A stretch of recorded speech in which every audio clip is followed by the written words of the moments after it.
Charles, today's image, it's an AI tour de force, the fraud story, going back to our original topic. How are you tonight, Charles, this morning? I'm doing well. Thanks for asking. And a great poster from the art department, aided by AI.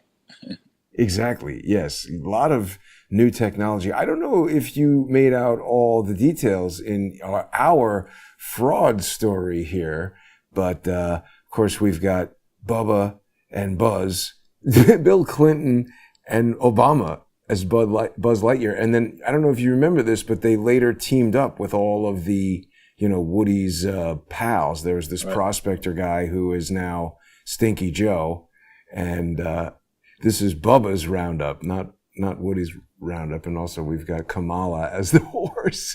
I couldn't make it so that her face was connected to the ass, which would have been more intellectually compatible, but we've got Dopey Hillary. It's a wonderful AI treatment of all our favorite criminals, Charles. I think the question that everybody has on their minds is, are we getting closer to this moment? We've just heard that Trump has called for the revocation of Harvard's tax-exempt status. Are we getting closer to a moment where these charity fraudsters will be brought to heel?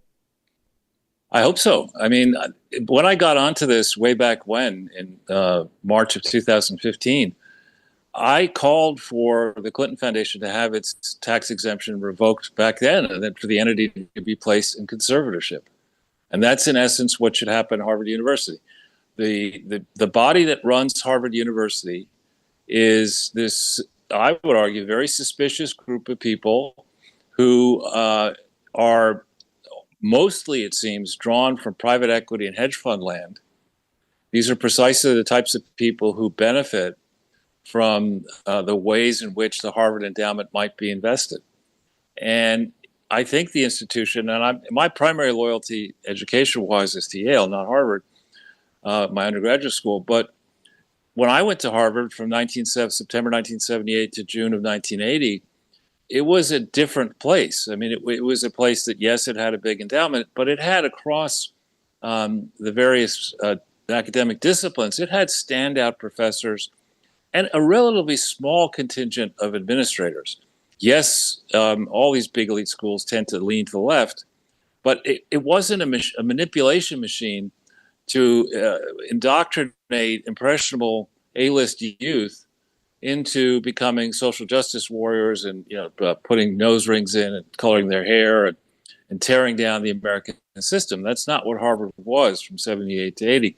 But somewhere along the line, through a confluence of various factors, these elite institutions with global names quickly realized after 88, when the Berlin Wall fell, and after when as the Soviet Union imploded, that there was a large international market for their degree programs, and that actually demand for those scarce seats, the supply of scarce seats didn't change that much, but demand, creating conditions to push up the push up the salaries and benefits and opportunities for the many people who swarmed into Harvard land. And I think long ago, this place lost its mission. I was speaking with some friends yesterday who pointed out that in Russia, apparently with a population less than half the size of the United States, Russia produces many more skilled engineers and scientists each year than America does. So our education system, ever since Jimmy Carter created the Department of Education, I think in 79, back then the U.S. had the #1 education system in the world. Now it doesn't. It clearly doesn't. But it does have the most expensive one. And so I think it is absolutely fit and proper that Donald Trump and his team, having negotiated, I guess, with Harvard, has reached the conclusion that Harvard doesn't really deserve its tax-exempt status. And I would point out, there's a distinction that I only learned of several years ago between a private foundation and a public charity. I believe Harvard is a public charity. And a public charity must have a board of governors that is broadly representative, board of trustees or directors, broadly representative of the public at large. Public charities cannot engage in partisan political activities, either promoting a candidate or opposing a candidate, promoting a cause or opposing a cause. They just can't do it. And yet, Larry Tribe is one example, that idiot law professor, constitutional expert who's been wrong on every constitutional matter that I can imagine. I've heard him talk about. He gets trotted out anytime the Democrats want to go after a Republican or a rhino or one of their own. He and others from Harvard, Elizabeth Warren being one of them, get trotted out as domain experts on a topic. That lets the mainstream media write reports of, famed constitutional scholar says Trump administration has gone rogue and is tearing the country apart. So Harvard has been used as a tool of Democrats. Harvard professors and administrators overwhelmingly contribute to Democrats.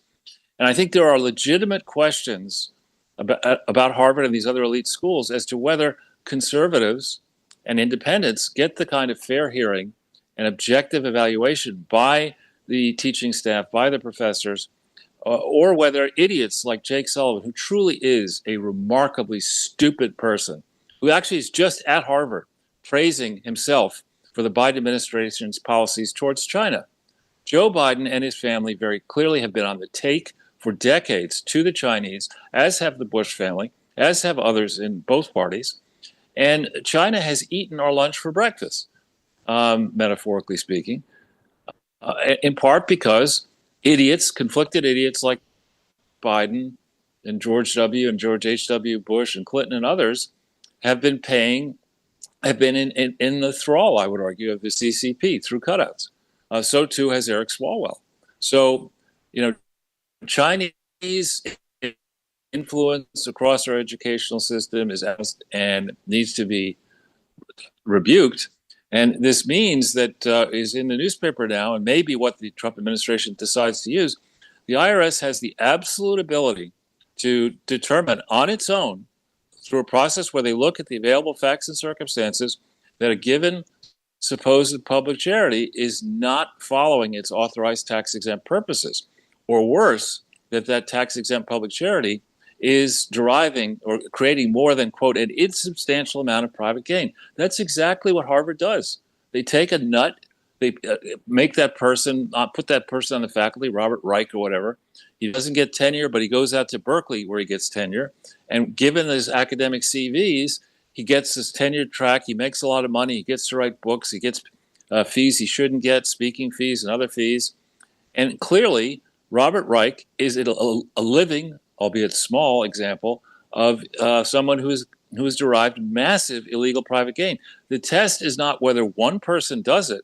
The test, fortunately for the Trump administration, is whether a cumulative amount of private gain, and that means advantage, financial gain, not just monetary gain. It means, did Robert Reich get a position he didn't deserve through the illegal operation of a public charity, Harvard, or for that matter, Berkeley? And I would guess he did. So if you could show, as the IRS, that Harvard is nothing more than a grift mill where people can buy their way into the degree programs and get their degrees when they're not deserved, and Harvard gets tips back through the forms of large contributions to their endowment, you show that it's not truly an educational institution. It does indeed deserve to lose its tax exemption. And the outgrowth of which would be lawsuits against trustees, lawsuits against donors, maybe criminal prosecutions by the Department of Justice. But I think the IRS, acting on its own, could reach a determination that Harvard has violated the basis upon which it originally secured its tax exemption. And I think it shouldn't just be Harvard. Yale, Columbia, Princeton, long list. Wow. Charles, just quickly asking AI what will happen if Harvard loses its tax exempt status. It tells me that the consequences would be significant financially, operationally, and politically. Immediate consequences would include massive tax bills. I mean, right. Frankly, the government should be getting paid by all this money generated from Harvard. It's a for-profit thing. So corporate tax rates around 21%. Harvard earns about $2 billion in investment income each year. That's $420 million in taxes. Harvard is minting millionaires. It should be paying the government. I mean, if we all have to pay property taxes, this is a good one. They should put this on NYU as well. Harvard owns vast real estate in Cambridge and Boston, normally exempt. It could owe tens of millions annually to local governments. This is what we need to do. People come from countries and states all around outside of Massachusetts, use the infrastructure, use the resources to become professionals, become millionaires, and they're sucking the life out of these taxpayers who live in these communities, and us. Well, the first question I would be asking is Harvard an organization, or what is the organization that is purporting to be a public charity? When you look at the filings for Harvard, I think it says the Corporation of Fellows of Harvard, or the Fellows, or I forget what the title is. But Harvard operates under many different doing business as names. It has many departments, it has many institutes, it has this and it has that. And one of the things I discovered early on looking at the Clinton Foundation is that there appeared to be, and there may well have been, institutes that actually didn't exist, but just used Harvard's name.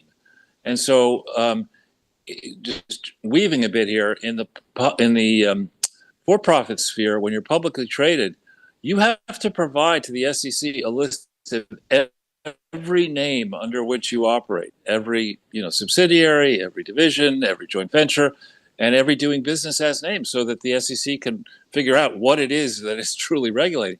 In the case of Harvard, I'm not sure they do that in their filings properly. In the case of the Clinton Foundation, I'm certain they do not do that. So I think this is a step that is long overdue. We remember that that Treasury Secretary Larry Summers, Right. Arrogant prick, Yeah. was Treasury Secretary under Clinton. He went up to Harvard and he nearly destroyed that place. I mean, he went around with Jeffrey Epstein and with Alan Dershowitz raising money for a massive expansion. Harvard bought all kinds of real estate outside Cambridge and Boston, I think in Somerville and some other places around Harvard, to extend the campuses. And they started speculating during the internet bubble period and afterwards, and they got into a massive cash crunch. And prior to that, the Harvard Endowment and George Soros engaged in a scheme to try to snap up depressed energy properties after the 1986 Tax Act was passed that hammered oil and gas distributors. So, Harvard has been engaged in various, I would argue, corrupt schemes. That latter scheme I was just talking about, not Summers, but Soros and Harvard worked with none other than George W. Bush on that scheme when they were creating Harkin Energy. So there's some very big questions that need to be asked and answered. But what is Harvard? Is it truly an educational institution and other places like it? Is it, in fact, even an organization in a formal sense? Where are the articles of incorporation? Where are the bylaws? Where are the explanations of how all these allied institutes work? Have they explained the various foreign grants that they've gotten from insidious countries in certain places? And what about all the grants that go to these Harvard joint ventures from USAID and places like USAID? How come this place has never really been audited? How come these wise asses at Harvard Law School who want to lecture the rest of us on how to run our lives can't even run their own place properly? I mean, there are a lot of fancy professors in law school. How come there's no professor of charity, of tax-exempt operation at Harvard? How come there's no running department the whole of that? show? What? They're probably running the whole corrupt show. Exactly. I mean, I contacted so I don't know. Yes, go ahead. I contacted when I discovered that the Children's Investment Fund Foundation, I think it was the U.S. arm of it. There's a U.S. one and was a U.S. one and an English one, had made a donation to Harvard at the precise address of Ira Magaziner, which is, you visited, I think, one of your first trips. That's suburban, ridiculous office building. This donor sends a check in the hundreds of thousands of dollars to Harvard Corporation at 225 Water Street. So I contacted the general counsel's office and I said, listen, I went to Harvard. I'm pretty sure there is no development office at 225 Water Street, whatever that town is, which is not Cambridge or Boston. And I never got a response. They didn't seem to care. Yeah, well, probably they know, Well, it wasn't even really an office. It was like a place that would be a dentist office or something. This isn't the right, or is it? Maybe it is. It's Yeah, definitely a weird thing. No, this wasn't it, and because the one that I went to had a barbecue grill, and it was like a red brick house. yeah. Well, so the issue, an issue with Harvard, which perhaps the folks who got the Clinton Foundation up and running in '97 realize, is how much of the money that donors send towards Harvard actually gets to Harvard. Could it be that there are institutes like this Harvard AIDS Institute, which I found, which I don't think existed? Could it be that Harvard's the schmuck here? That there are a bunch of donors, have been routing money towards places and the illegal places that pretend imposter charities affiliated with Harvard and take the tax deduction, reduce their taxes, their federal and, if appropriate, state and local taxes. But Harvard, the place, never actually sees the money. So this would then get into questions of governance, and these are questions I raised in March of 2015 about the Clinton Foundation. Have the directors or trustees or whatever you want to call them at Harvard exercise their duties of care, loyalty, and obedience to Harvard in running this public charity? And I would guess the answer is no. And that actually the ways in which they've run this place are in flagrant dereliction of their duties. I mean, think about this. You've got a public charity. You're charging to people who can pay the freight $100,000 a year.